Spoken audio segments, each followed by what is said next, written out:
siswa sekalian, ini saya akan melanjutkan materi kuliah dasar-dasar satuan operasi atau biasa kita sebut sebagai satuan operasi 1. Pada minggu ini kita akan melanjutkan dari kuliah minggu lalu terkait dengan transfer panas. Metode kedua yaitu transfer panas konveksi ya. Artinya transfer panas yang dimana medium pembawa atau medium transfer panasnya itu ikut bergerak ya. Di minggu lalu itu transfer panas konveksi, misalkan transfer panas dinding, misalkan dinding rumah atau dinding tangki, itu kan dindingnya tidak bergerak, penghantar panasnya itu tidak bergerak. Ini akan kita bahas mengenai transfer panas konveksi, di mana medium penghantar panas itu ikut bergerak. Biasanya bisa bergerak itu adalah fluida, sisa air, sisa gas ya. Hal ini mungkin air atau angin, yang biasa digunakan sebagai media pendingin atau pemanas. Transfer panas konveksi sendiri itu dibagi menjadi dua jenis ya, yaitu konveksi paksaan atau forced convection dan konveksi natural atau natural convection. Dimana pada konveksi paksaan ini media penghantar itu dengan sengaja dialirkan, misalkan dengan menggunakan blower, kompresor, pompa, ataupun pipa dan sebagainya. Artinya bahwa kecepatan dan suhu aliran maupun bentuk aliran itu bisa disesuaikan. Sementara natural convection ini kita tidak bisa mengatur bentuk dan kecepatan aliran, misalkan didinginkan melalui aliran sungai ataupun melalui udara atau angin yang ada di sekitar kita. Kita mungkin bisa mengukur kecepatan angin, kecepatan aliran air, tetapi apakah kita bisa menjamin bahwa kecepatan fluida natural tersebut akan konstan sepanjang waktu? Dibandingkan dengan force misalkan yang menggunakan mesin, sehingga kita bisa memastikan bahwa kecepatan alirannya atau kecepatan media pembuang panasnya itu bisa lebih konstan terhadap waktu. Dan efeknya apa?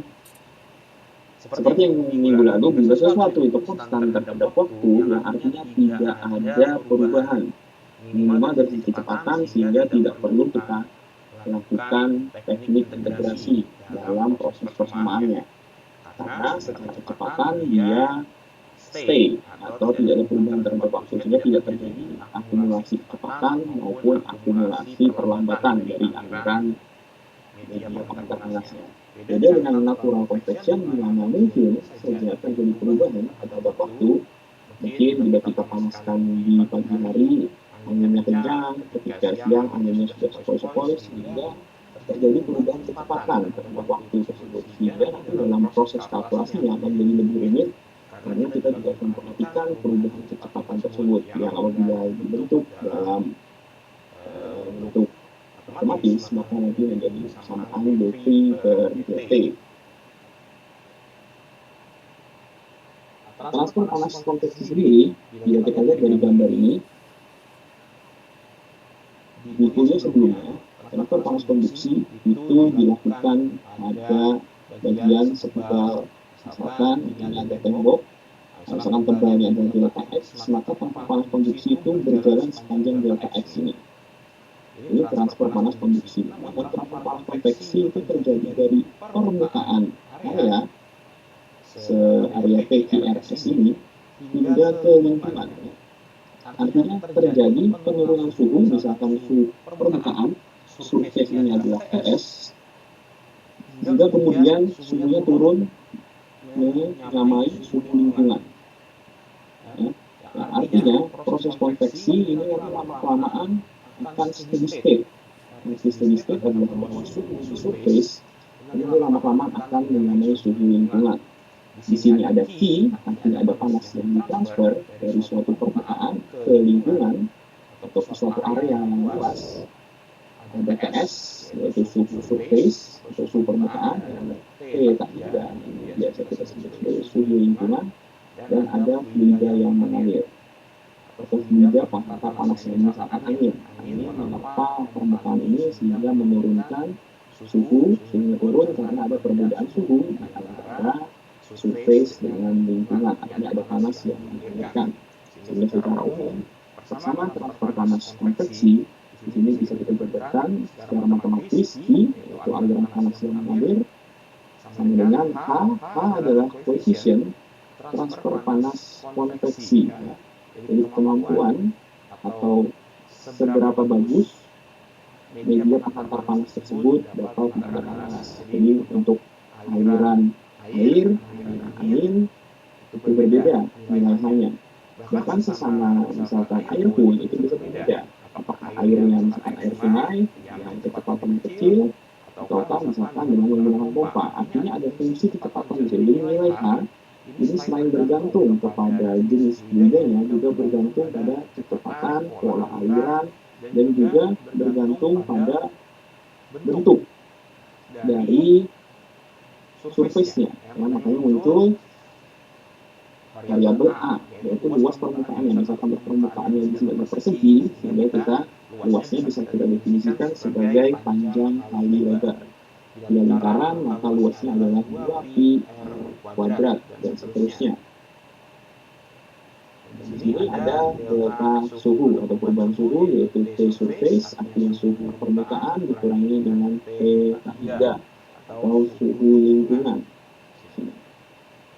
Sehingga inilah bentuk persamaan umum dari konveksi, dan persamaan ini langsung bisa digunakan, tidak seperti persamaan konduksi yang harus disesuaikan dengan bentuk dari media pengantarnya. Walaupun secara detail sebenarnya nilai H itu kita tidak bisa menjabarkan secara langsung, kita bisa melakukan pendekatan. Bila kita ingin melakukan atau mengukur nilai H secara pasti, maka harus dilakukan perhitungan yang lebih kompleks. Artinya kita meninjau pola aliran, kita meninjau media transfer panasnya, kita meninjau konduksinya, dan lain sebagainya.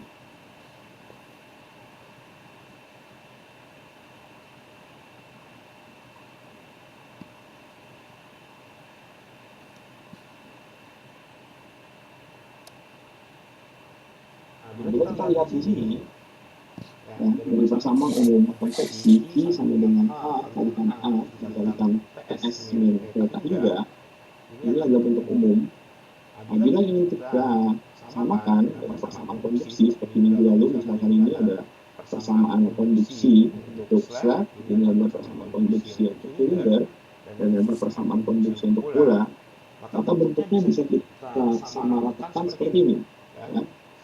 Variabel H dan A ini kita ubah menjadi 1/1 per HA, sehingga bentuknya menjadi sama, bahwa Q itu setara dengan aliran panas, TS min T lambda itu setara, TS minus T lambda itu setara dengan perbedaan suhu, dan 1/HA itu adalah koefisien atau hambatan panas konveksi.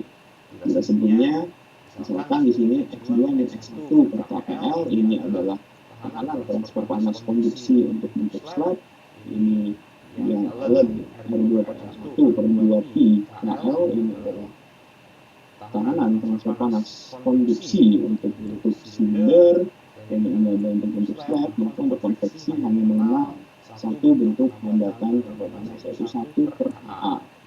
Walaupun nilai H itu sendiri untuk mencarinya itu butuh peninjauan yang lebih rumit dibandingkan dengan K.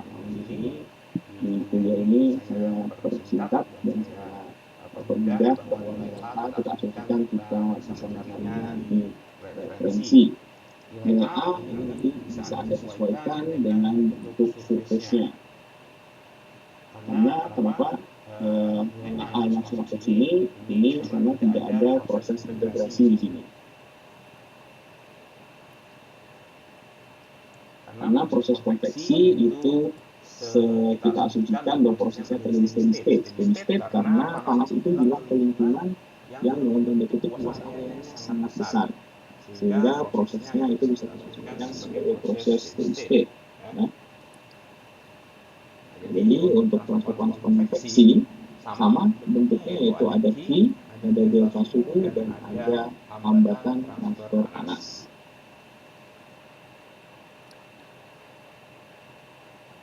Nah, misal seperti ini, misal ada suatu silinder, bisa tangki, bisa tabung, atau apapun. Tabung itu di dalamnya kopong, yang biasanya kita lihat di sini. Dan ada tabung dengan tebal sekian yang berwarna merah jadi gelap ini. Ya, jadi sebenarnya proses transfer panas dari dalam tabung bisa kita lihat di graf sini.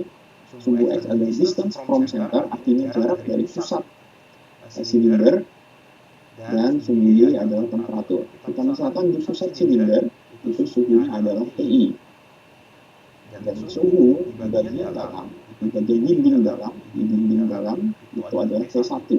Sehingga sebenarnya panas itu terjadi penurunan suhu dari T1 sampai TI itu secara konveksi. Jadi misalkan tabung ini diisi air, maka dari tengah, dari pusat tabung tersebut sampai mengenai dinding pertamanya atau dinding dalamnya itu terjadi perpindahan panas secara konveksi.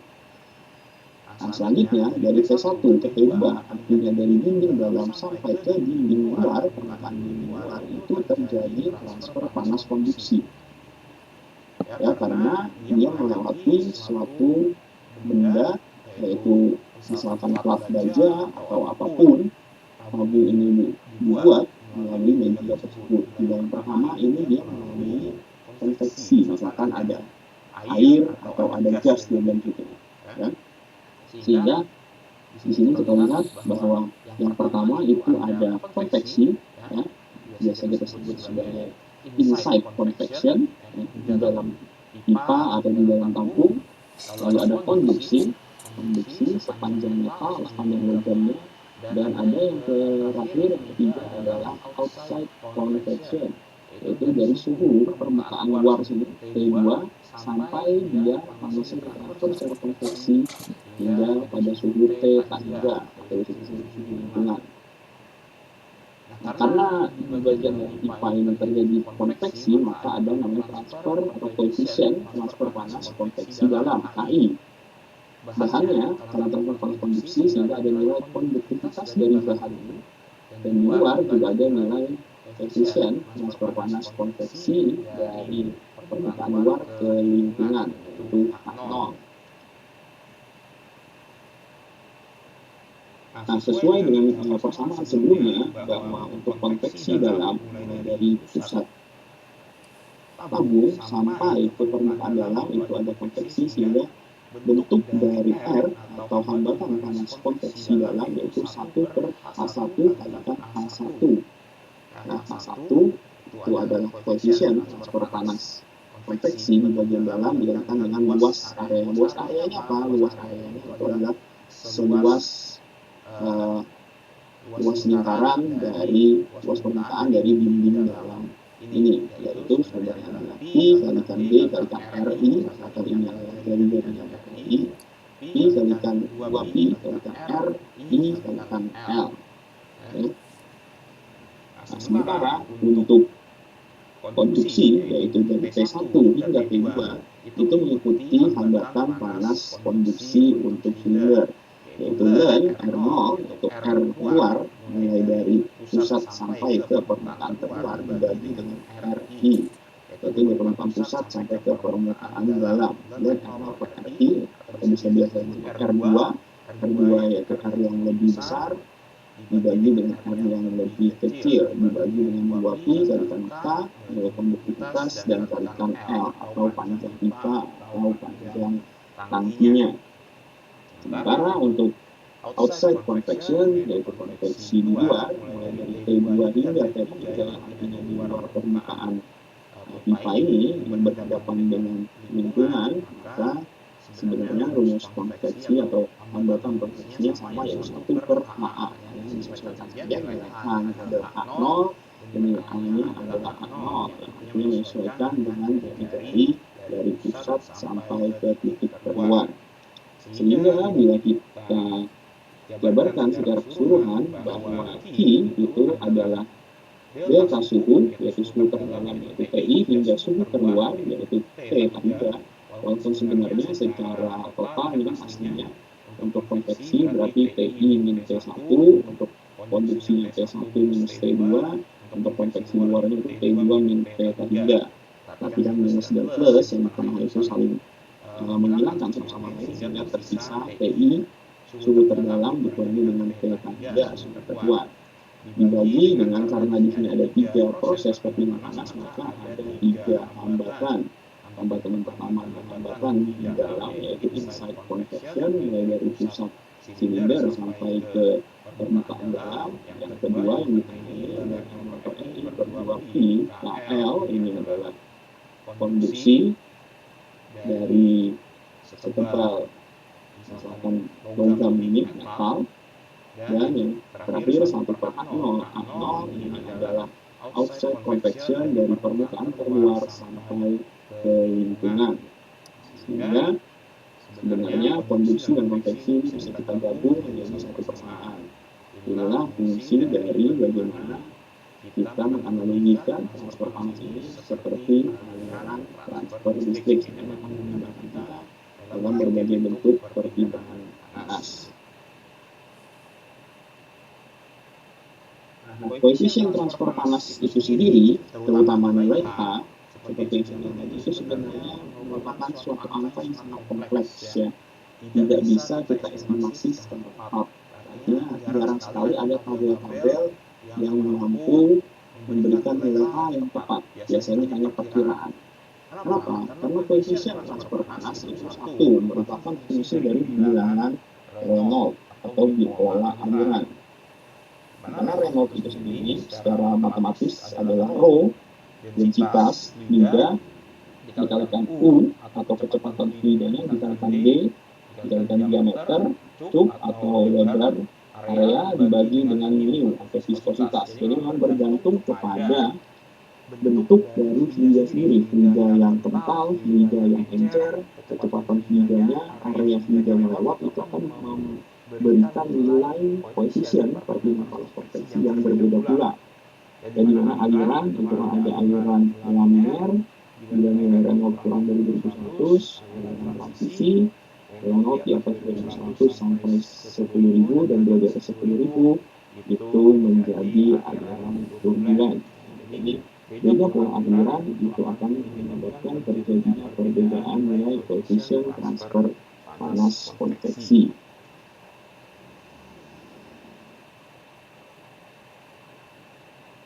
Selain karena beda pola aliran, juga terjadi perbedaan antara perbandingan antara mekanika fluida dengan transfer panas. Jadi sebenarnya karena transfer panas konveksi itu media penghantarnya bergerak, sehingga kita juga harus memperhitungkan selain transfer panas, kita juga harus memperhitungkan mekanika fluidanya. Karena terkadang mekanika fluida itu bisa saja mengambil peranan yang lebih penting dibandingkan dengan transfer panasnya. Jadi misalkan media pembawanya adalah air, ya, digunakan untuk memanaskan, ternyata area yang dipanaskan itu sangat panjang, misalkan puluhan kilometer, sehingga pada proses tersebut mekanika fluida seperti pola aliran, seperti head pump, seperti tekanan hidrostatis, tekanan hidrodinamis itu menjadi lebih penting dibandingkan dengan transfer panas. Bukannya tidak ada, ini transfer panas ada, tapi ketika dibandingkan transfer panas itu menjadi kurang signifikan karena luas area yang menjadi sangat besar. Jadi untuk membandingkan antara mekanika fluida dan transfer panas itu kita menggunakan persamaan yang disebut sebagai bilangan Prandtl. Ya. Bilangan Prandtl itu sebenarnya ada perbandingan antara kinematik viscosity, jadi bagaimana kecepatan dan juga kekentalan dari fluida tersebut yang berpengaruh terhadap geraknya, artinya terhadap mekanika fluidanya, terhadap alirannya, dibandingkan dengan thermal diffusivity, jadi kemampuan fluida tersebut untuk menghantarkan panasnya. Dengan persamaan matematis adalah mu kalikan Cp per K. Ya, mu adalah viskositas, Cp adalah kapasitas panasnya, K adalah konduktivitas dari bahannya. Sehingga bisa kita lihat di sini bahwa misalkan nilai bilangan Prandtl itu lebih dari 1, yang artinya bahwa nilai K itu sangat kecil, ya, atau nilai mu sangat besar, artinya sangat kental, dan juga misalkan K-nya itu sangat kecil, misalkan dia melalui suatu isolator, misalkan ada pipa misalnya pipa plastik, ya, pipa plastik yang sangat panjang sekali dan dialiri suatu fluid yang sangat kental, maka mekanika fluida itu menjadi lebih penting untuk ditinjau. Artinya transfer panas yang terjadi di situ sangat kecil sekali, sehingga kita bisa lebih mengabaikan. Artinya konveksi di situ itu sangat kecil, sehingga artinya bahwa mekanika fluida itu yang mengambil peran lebih penting. Beda cerita misalkan nilai Prandtl itu kurang dari 1, yang artinya bahwa misalkan alirannya sangat encer dan juga dia mampu, artinya koefisien kapasitas panas dari fluida tersebut sangat besar. Misalkan contoh yang sangat encer itu misalkan adalah steam, ya. Steam yang baru jadi itu kan steam itu sudah sangat encer karena viscositas sangat rendah, dan CV-nya dalam hal ini sangat besar, pertumbuhan panas sangat besar, dan bentuk bahannya itu juga misalkan suatu logam yang sangat baik mengantarkan panas, misalkan tembaga, sehingga nilai C-nya sangat besar, yang mengartikan sehingga bahwa koefisien transfer panas di sini membuat koefisien ini membuat nilai Prandtl-nya menjadi kecil, sehingga secara aliran itu bisa kita abaikan, artinya alirannya cenderung stabil, tidak terjadi perubahan yang signifikan sepanjang area tersebut, ya, karena lebih mengutamakan transfer panas. Beda cerita misalkan tadi seperti nilai Prandtl lebih dari 1, artinya kita meninjau mekanika fluidanya karena mungkin saja sepanjang area yang sangat besar itu transfer panasnya kecil, tapi gejolak atau perubahan-perubahan pada fluida itu sendiri yang menjadi lebih signifikan untuk ditinjau.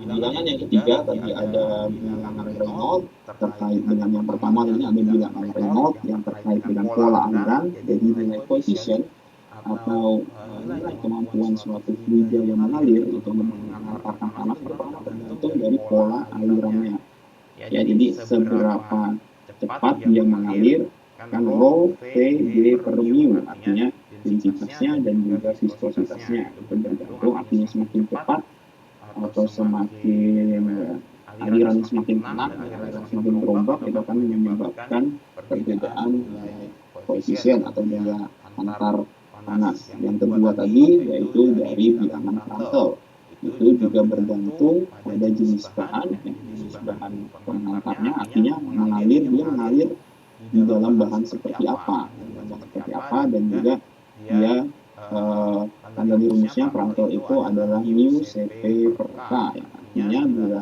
fluidanya semakin kental maka pola aliran itu menjadi lebih signifikan untuk ditinjau dibandingkan dengan kemampuannya untuk mentransfer panas. Yang terakhir adalah bilangan Nusselt. Bilangan Nusselt ini untuk meninjau juga apakah sebenarnya pada transfer panas itu konduksi atau konveksi yang lebih dominan, ya. Jadi misalkan ini ada suatu aliran dari Q yang bergerak sepanjang L, ya. Sepanjang L dengan tegak L dengan suhu awal T2, suhunya turun menjadi T1 sehingga delta T-nya adalah T2 min T1.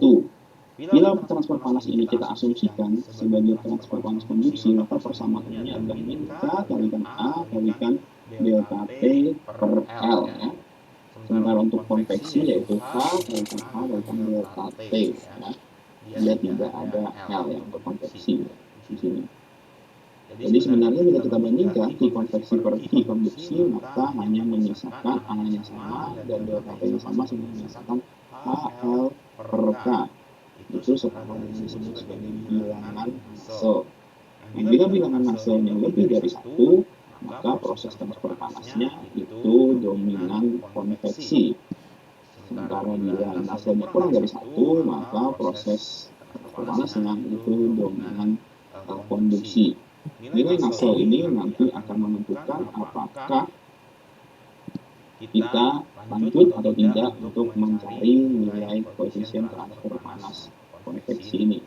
Karena dalam dunia teknik kita bisa mengabaikan suatu persamaan itu bila dirasa tidak signifikan ya. Jadi misalkan bahwa di proses perpindahan panas ini ternyata konduksi itu lebih dominan, ya maka kita bisa mengasumsikan keseluruhan proses ini sebagai konduksi saja, atau bisa juga keseluruhan proses ini sebagai konveksi, ya, yang artinya bahwa nilai koefisiennya itu menyesuaikan dengan kebutuhan.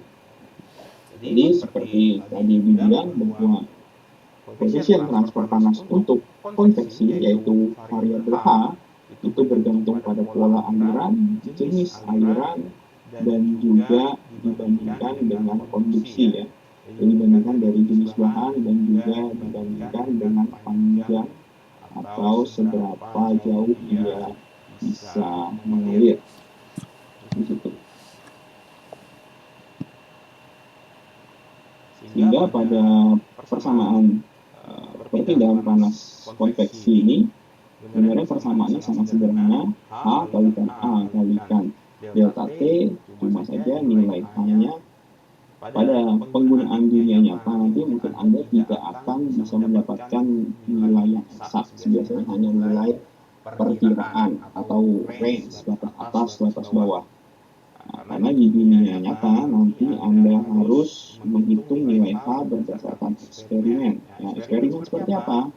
Anda cek nilai Reynolds-nya, Anda cek nilai Prandtl-nya, dan Anda cek nilai Nusselt-nya.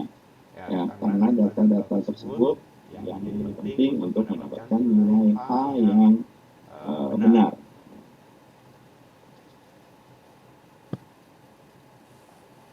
Baik, terima kasih. Itu materi untuk minggu ini.